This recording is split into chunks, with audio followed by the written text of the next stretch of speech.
योग दर्शन चतुर्थ कैवल्यपाद सूत्र संख्या 31। सूत्र है तदा सर्वावर्ण मलापेतश्च ज्ञानस्य अनंतर्यात् ज्ञेयम् अल्पम्। शब्दार्थ है तदा क्लेशों तथा सकाम शुभ एवं अशुभ कर्मों के दूर हो जाने पर सर्व आवरण मेला अपेतस्य ज्ञान को ढकने वाले सब प्रकार के अज्ञान रूपी मल से रहित शुद्ध ज्ञान के अधिक हो जाने से जानने योग्य विषय थोड़ा रह जाता है। तो पीछे सूत्र से हम देख रहे थे कल कि जब विवेक ख्याति हो जाते हैं तो वहाँ पर क्लेश को धीरे धीरे कमज़ोर करने लग जाता है और थोड़ा बहुत अंतिम में मल रह जाते हैं, उसको बता रहे हैं। सूत्रार्थ है धर्म में एक समाधि के सिद्ध होने के उपरांत अविद्या आदि क्लेशों तथा सकाम शुभ कर्म अशुभ कर्मों के दूर हो जाने पर ज्ञान को ढकने वाले सब प्रकार के अज्ञान रूपी मल से रहित शुद्ध ज्ञान के अधिक हो जाने से जानने योग्य विषय थोड़े ही रह जाते हैं। तो यही बताना चाह रहे हैं, इसी को ही अविद्या आदि क्लेश निर्बल हो जाते हैं। धर्म में एक समाधि संप्रज्ञात समाधि की ऊंची अवस्था है, तो उसी को पुनः एक बार आवृत्ति करा रहे हैं कि वहाँ पर क्या क्या लाभ होता है। योगार्थ प्रकाश देखिए, इस सूत्र में बतलाया है कि तब समस्त आवरण और मलों के दूर होने से अष्टांग योग के अनुष्ठान से, ईश्वर प्रणिधान से और मोक्ष शास्त्रों के अध्ययन से, यहाँ पर देखिए 3 प्रकार के बता दिए। अष्टांग योग में ईश्वर प्रणिधान भी आता है, लेकिन इसको अलग से बता दिए। अष्टांग योग का जब हम अनुष्ठान करते हैं, ईश्वर प्रणिधान अर्थात क्या है? सब कर्मों को ईश्वर समर्पित करना, उसका फल संन्यास चाहना। कार्य को प्रारंभ करते समय ईश्वर को स्मरण करना, कार्य के बीच में स्मरण करना और कार्य के अंत में भी परमात्मा को धन्यवाद करना, और अंत में सभी कार्यों के फल जो मिलता है उसको ईश्वर को समर्पित करना कि प्रभु आप इस फल जो इसका फल है मुझे मोक्ष दीजिए, निष्काम कर्म दीजिए, मैं मोक्ष की ओर बढ़ूं, आपकी सानिध्य को प्राप्त करूं। ऐसी भावना से कर्म करना ईश्वर प्रणिधान है। तो अष्टांग योग के अनुष्ठान, ईश्वर प्रणिधान से और मोक्ष शास्त्रों के अध्ययन से अविद्या, अधर्म आदि मलों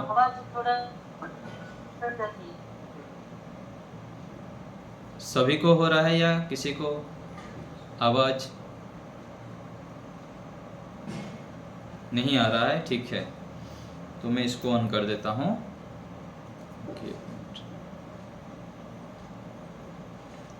अभी ठीक आ रहा होगा सबको, ठीक है ना? हाँ चलिए, अभी ठीक हो जाएगा, इसमें नेट कम आ रहा था। तो इन सब के अनुष्ठान से, ईश्वर प्रणिधान आदि के अविद्या से, अविद्या, अधर्म आदि मलों के दूर हो जाने से ज्ञान की अधिकता के कारण जानने योग्य पदार्थ अल्प रह जाता है। अर्थात ईश्वर को जानने का कार्य थोड़ा ही शेष रहता है। ज्ञान की अनंतता का यह अभिप्राय नहीं है कि जीव का ज्ञान ईश्वर की भांति अनंत हो जाए।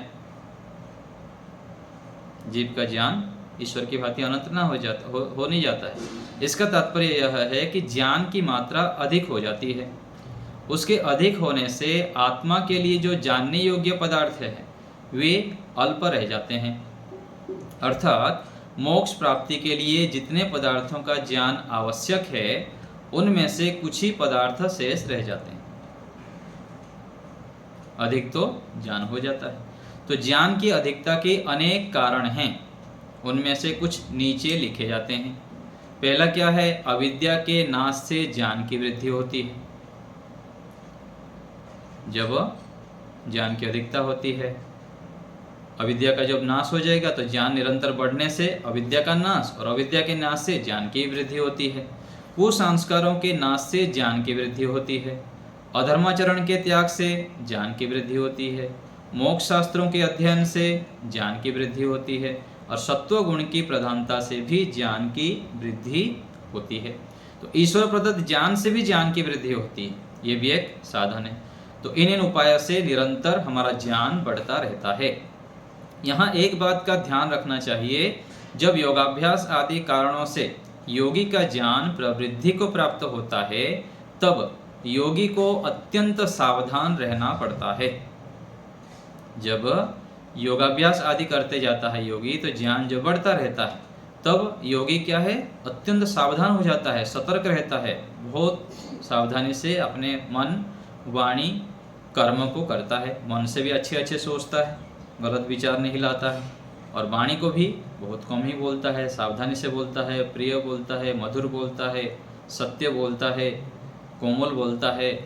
तो इस रूप में वाणी का प्रयोग करता है और शरीर से भी इस प्रकार आचरण करता है। तो और उसकी ज्ञान की अधिकता के कारण योगी के मन में अभिमान उत्पन्न होने की संभावना होती है। ज्ञान जो बढ़ता रहता है, बढ़ने के कारण कई बार अभिमान तो आ ही जाता है, विशेष क्लेश जब तक नहीं हुआ है। यदि ऐसी स्थिति में योगी ईश्वर प्रणिधान का सतत बनाए नहीं रखता है, वो अभिमान हो जाएगा। यदि ईश्वर प्रणिधान सतत बनाए रखेगा तो अभिमान नहीं होगा, क्योंकि सारा चीज़ यदि हम ईश्वर को मान लेंगे तो फिर अभिमान किस बात की। ईश्वर को नहीं मानते हैं तब तो अभिमान होता है, अन्यथा अभिमान से बचना कठिन है, असंभव है, बहुत कठिन कार्य है। इसलिए योगाभ्यासियों को सदा ईश्वर प्रणिधान की स्थिति में रहने का सतत अभ्यास करते रहना चाहिए। इससे स्वस्वामी संबंध उत्पन्न नहीं होता, और स्वस्वामी संबंध के ना होने से अभिमान भी उत्पन्न नहीं होता। तो ये देखिए ईश्वर प्रणिधान का कितना लाभ है। तो ईश्वर प्रणिधान बहुत अधिक आवश्यक है। सूत्र 32, ततः कृतार्थानाम परिणाम क्रम समाप्तिर गुणानाम। तो वहाँ और क्या होता है, उस धर्म में एक समाधि के सिद्ध हो जाने पर, शब्दार्थ देखिए, कृतार्थानाम भोग और अपवर्ग कार्य जिनका पूरा हो गया है, उन परिणाम क्रम की समाप्ति हो जाती है, गुणों की।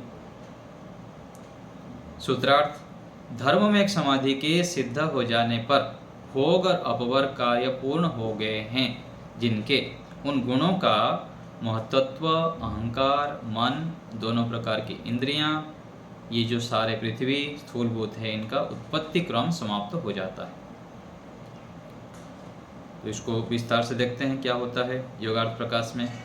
इस सूत्र में यह कहा है कि धर्म में एक समाधि के उदय होने पर सत्व आदि गुणों के परिणाम क्रम की समाप्ति हो जाती है। धर्म में एक समाधि के उदय होने पर सत्व, रजस, तमस गुणों के परिणाम क्रम की समाप्ति हो जाती है। सृष्टि के आदि से लेकर तीनों गुणों का क्रम ईश्वर की व्यवस्था से चलता रहता है। ईश्वर सत्व आदि 3 गुणों से महत्त्व, महत्त्व से अहंकार, उससे 5 तन्मात्राएं, 10 इंद्रियां, 1 मन और 5 तन्मात्राओं से पृथ्वी आदि 5 भूतों की उत्पत्ति करता है। यह है गुणों का क्रम। जीवात्मा जब तक ईश्वर साक्षात्कार कर पहुंच नहीं जाता है, मोक्ष का अधिकारी नहीं बनता है, तब तक इन 3 गुणों के क्रम से छूट नहीं सकता है। अर्थात जन्म मरण के क्रम से बाहर नहीं आ सकता है। तो जन्म मरण के चक्कर से आने के लिए क्या बताया, जब तक मोक्ष का अधिकारी नहीं बनता है तब तक ये रहेगा, अर्थात जन्म मरण के क्रम से बाहर नहीं आ सकता। योगी धर्म में एक समाधि की प्राप्ति होने पर गुणों के परिणाम क्रम की समाप्ति के समीप आ जाता है। यहाँ पर आने से परवैराग्य और परवैराग्य से असंप्रज्ञात समाधि, उससे ईश्वर साक्षात्कार होता है। इसके पश्चात आत्मा मुक्ति का अधिकारी बन जाता है। फिर सत्व आदि गुणों के परिणाम क्रम की समाप्ति हो जाती है, जो क्रम है वो समाप्त हो जाते हैं। यह बात पहले सप्रमाण लिखी है कि धर्म में एक समाधि में क्लेश सूक्ष्म रूप से रहते हैं और नितांत समाप्त नहीं होते हैं, लेकिन सूक्ष्म रूप में रहते हैं। तो धर्म में एक समाधि असंप्रज्ञात समाधि नहीं है, यह भी पहले लिखा गया है। तो ये एक ऊंची स्थिति है, असंप्रज्ञात समाधि से पूर्व की अवस्था है। तो ये हो गया सूत्र 32। 33 नंबर सूत्र देखिए, पढ़ लेते हैं आज। क्षण प्रतियोगी परिणाम अपरांत निर्ग्राह्य क्रमः। सूत्रार्थ देखिए, क्षणों के पूर्वापोर्य स्वरूप वाला अर्थात जिसमें एक क्षण के पश्चात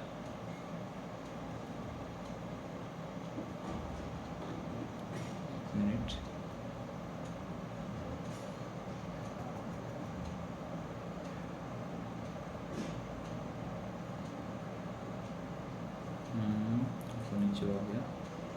हाँ, तो हम सूत्रार्थ देख रहे थे ना।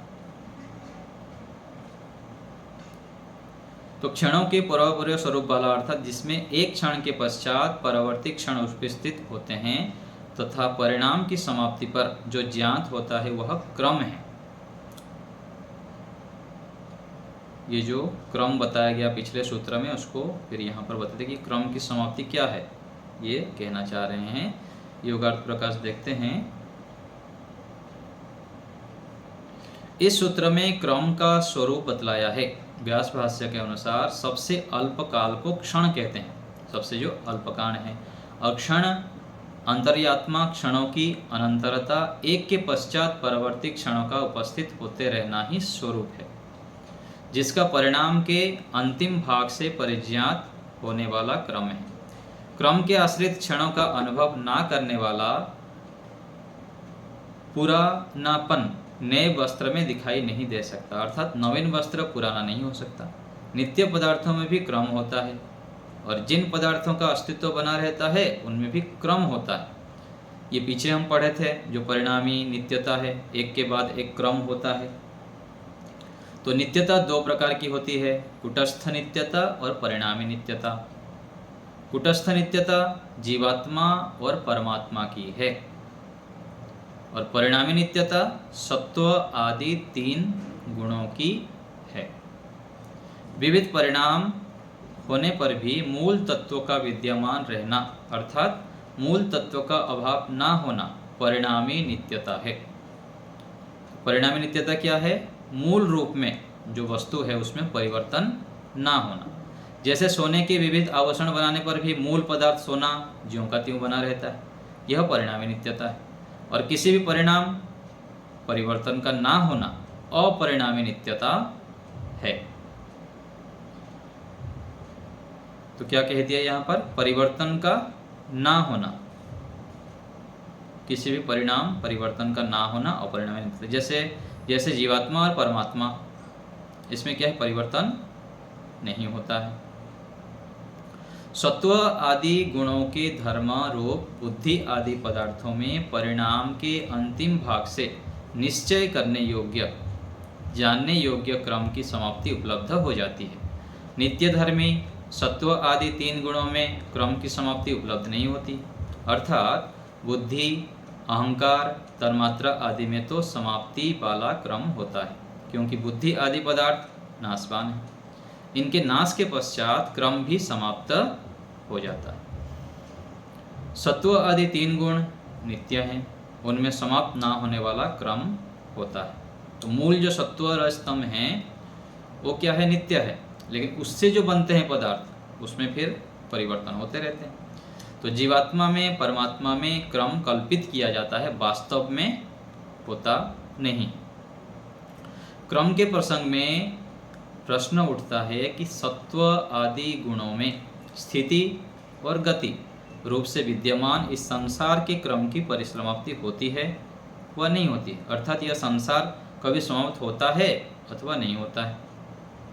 यह विभज्य वचनीय प्रश्न है, अर्थात एक शब्द में उत्तर देने योग्य नहीं है कि संसार उत्पन्न होता है मतलब समाप्ति होती है कि नहीं होती है।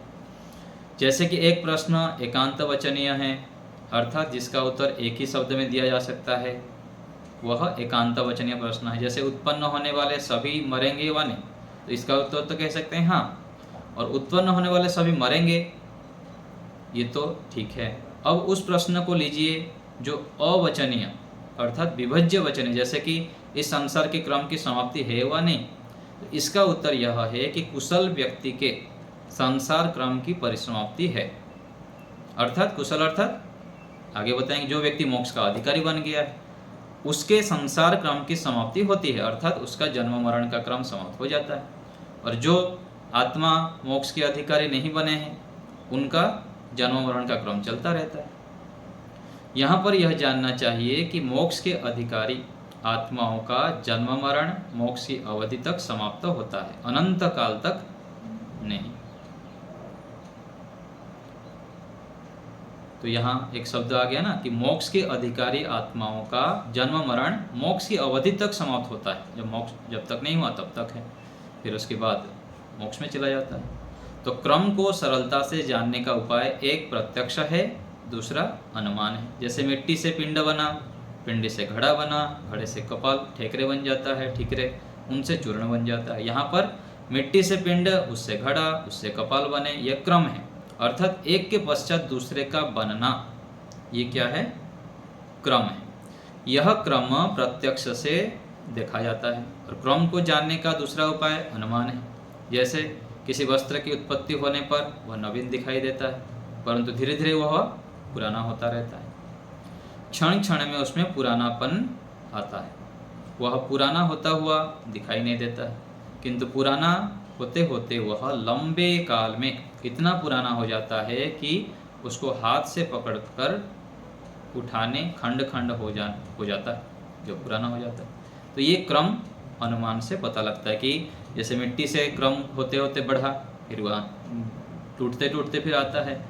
तो ये क्रम इस प्रकार से होता है। तो ये क्रम की परिसमाप्ति हो जाती है जब जीवात्मा मोक्ष के अधिकारी हो जाता है। तो आज समाप्त कर देते हैं और एक सूत्र पढ़ लेते हैं, फिर सोमवार से तो हमारा अध्यात्म सरोवर शुरू होगा ही। तो देखते हैं अवतरणिका। गुणों के अधिकार की समाप्ति होने पर कैवल्य कहा है। उस कैवल्य के स्वरूप का निश्चय किया जा रहा है कि कैवल्य क्या है, उसको ये अंतिम सूत्र में बता रहे हैं।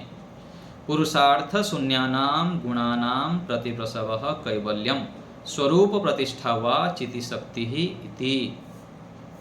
सूत्रार्थ देखिए, भोग और अपवर्ग प्रयोजन से रहित चित्त आदि कार्य रूप गुणों का अपने कारण में लीन हो जाना अथवा सब क्लेशों से सर्वथा छूटकर जीवात्मा का अपने तथा ईश्वर के स्वरूप को ठीक ठीक जानकर अपने और ईश्वर के स्वरूप में अवस्थित हो जाना, ये क्या है? मोक्ष है। योगार्थ प्रकाश। इस सूत्र में कैवल्य का स्वरूप बतलाया गया कि मोक्ष क्या है। जीवात्मा का भोग और अपवर्ग सिद्ध करके पुरुषार्थ शून्य कार्य कारण रूप गुणों का प्रकृति में लीन हो जाना क्या है? कैवल्य है।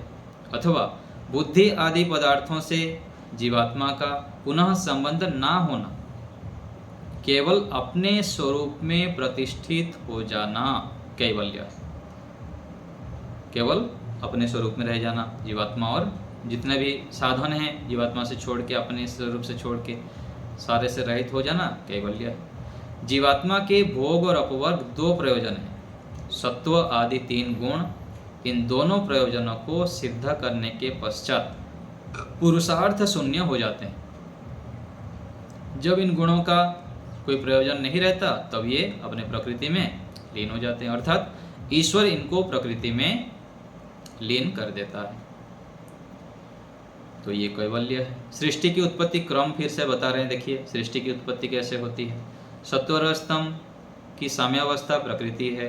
इन तीनों को लेकर ईश्वर महतत्व नामक पदार्थ बनाता है। महतत्व से अहंकार, उससे 5 तन्मात्रा, 5 कर्मेंद्रिय, 5 ज्ञानेंद्रिय और मन, और 5 तन्मात्राओं से पृथ्वी आदि 5 भूत, 5 स्थूल भूतों से फिर सूर्य, चंद्र, मनुष्य आदि की शरीर, अन्य पदार्थों की रचना होती है। इस सृष्टि उत्पत्ति का क्रम है। आत्मा मोक्ष का अधिकारी बनकर मोक्ष को प्राप्त करता है, अर्थात ईश्वर अपनी व्यवस्था के अनुसार जीवात्मा को मोक्ष प्रदान करता है। और उस स्थिति में मोक्ष प्राप्त करने वाले आत्मा के साथ प्रकृति से बने जो भी शरीर, चित्त आदि पदार्थ संबद्ध है, वे सब प्रलय को प्राप्त हो जाते हैं। और स्थूल शरीर से 5 स्थूल भूतों में लीन हो जाता है। 5 स्थूल भूत तन्मात्राओं से लीन हो जाते हैं, और 5 ज्ञानेंद्रियाँ, 5 कर्मेंद्रियाँ, 5 तन्मात्राएं और एक मन, ये फिर लीन हो जाते हैं। अहंकार महत्त्व में और महत्त्व फिर प्रकृति में लीन हो जाते हैं। ये विपरीत क्रम से बता दिए। से सृष्टि अन्य आत्माओं के भोग अपवर्ग की सिद्धि के लिए ज्यों की त्यों बनी रहती है। तो इस प्रकार क्रम है। तो इस सृष्टि की रचना, पालन, प्रलय ईश्वर करता है, और इस रचना, पालन, प्रलय को ना प्रकृति कर सकती है, ना जीवात्मा कर सकता है। तो भोग अपवर्ग की सिद्धि होने पर, गुणों के अपने कारण में लीन होने पर आत्मा का कैवल्य होता है, अर्थात तीनों गुणों से आत्मा का संबंध टूट जाता है। आत्मा अपने शुद्ध स्वरूप में स्थित हो जाता है। इसको क्या कहा गया? कैवल्य। तो ये कैवल्य बताए। तो यहाँ पर यह बात ध्यान देने योग्य है कि भोग और अपवर्ग अर्थात कैवल्य प्रकृति और जीवात्मा की शक्ति से ही सिद्ध नहीं होते हैं, किंतु इसकी सिद्धि का मुख्य कारण ईश्वर ही है। यदि सृष्टि की उत्पत्ति और पालन ईश्वर ना करे तो प्रकृति और आत्मा भोग अपवर्ग का सिद्ध नहीं कर सकते। केवल जीवात्मा का अपने स्वरूप में प्रतिष्ठित हो जाना कैवल्य नहीं, परंतु अपने स्वरूप में प्रतिष्ठित होना, ईश्वर के स्वरूप में प्रतिष्ठित होना, ये कैवल्य है। वेद में ईश्वर ने उपदेश दिया है कि तमेव विदित्वा अतिमृत्युमेति नान्यः पंथा विद्यते अयनाय, अर्थात ईश्वर को जानकर ही जीवात्मा मृत्यु आदि दुखों से छूट जाता है और मोक्ष प्राप्ति के लिए कोई उपाय ही नहीं। तो रसो वै सह रसम ही अय एव अयम लब्ध्वा आनंदी भवति, ये भी उपनिषद में कहा गया कि ईश्वर आनंद स्वरूप है, उसी को प्राप्त करके जीवात्मा आनंदी हो जाता है।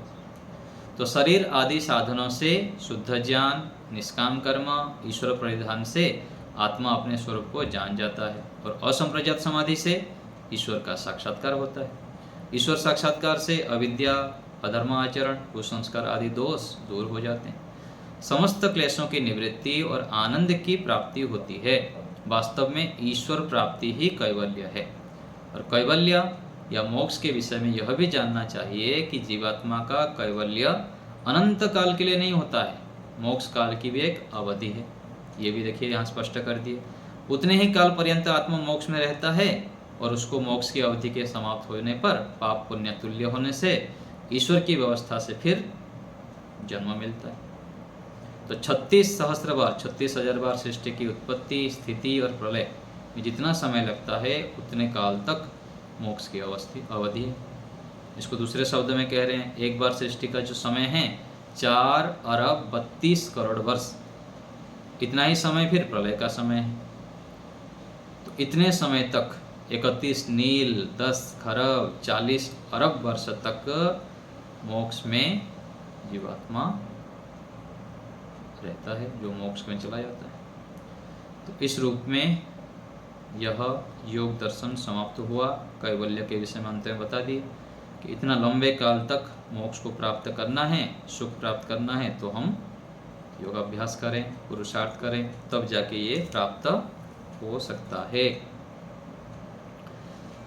ठीक हो गया, हमारा योग दर्शन आज पूरा हो गया। काफ़ी सारे लोग पहले से ही आप लोग जुड़े रहें। आपको कुछ पूछना हो तो बताइए अभी।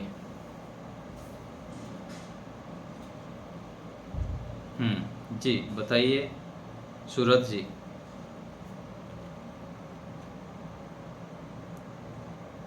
हाँ अमीषा बहन जी बोलिए।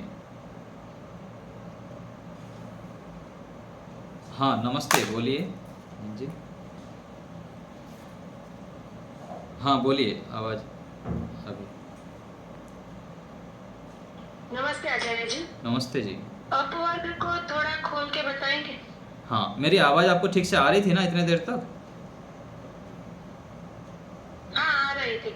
हाँ ठीक है, मैं वो म्यूट अभी देखा ना। तो अपवर्ग अर्थात क्या है? मोक्ष को ही अपवर्ग कहते हैं, कैवल्य कहते हैं। अपवर्ग को सरल भाषा में जैसे स्वामी जी बताते हैं ना, जहाँ पर पवर्ग ना हो।